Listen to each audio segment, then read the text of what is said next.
Why do people get divorced?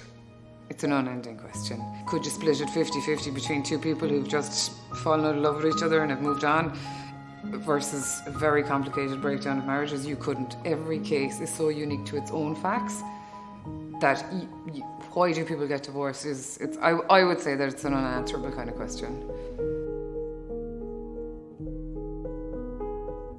How long does a divorce typically take? So, how long the divorce takes, I would say, depends on the parties involved.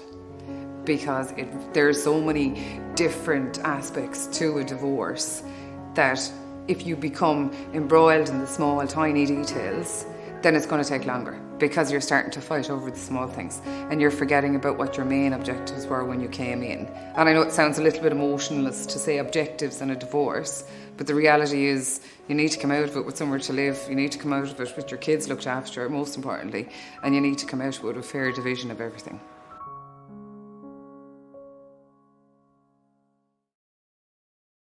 So you can't just wake up one morning and say, I want a divorce today? No, there is time constraints on it. However, there are exceptions.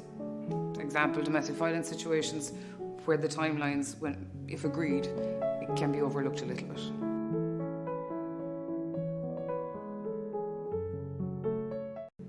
Is it expensive to get a divorce? It can be, yes, but it's important to know that a divorce in a situation where you have a couple perhaps with no property, maybe they're just renting, that's certainly something that's quite straightforward. The more assets, the more complications that are involved in each different case will increase the cost. Also, the attitude of the parties and the legal professionals involved. The shorter, the more concise it can be, straight, focus on what you're looking for, cuts out the complication and reduces the costs. It must be very hard at times.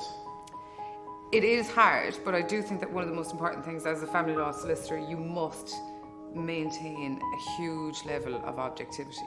It's not your case, it's the client's case. It's the person that's coming to you because they're heartbroken, because the relationship is gone. It's the person that's coming into you because they can't handle the levels of abuse that are going on at home anymore.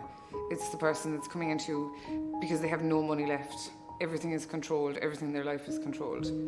So it is very hard to hear the stories. You will hear stories where people have just drifted apart and that's it, and it's just a procedural aspect to it. But it is hard.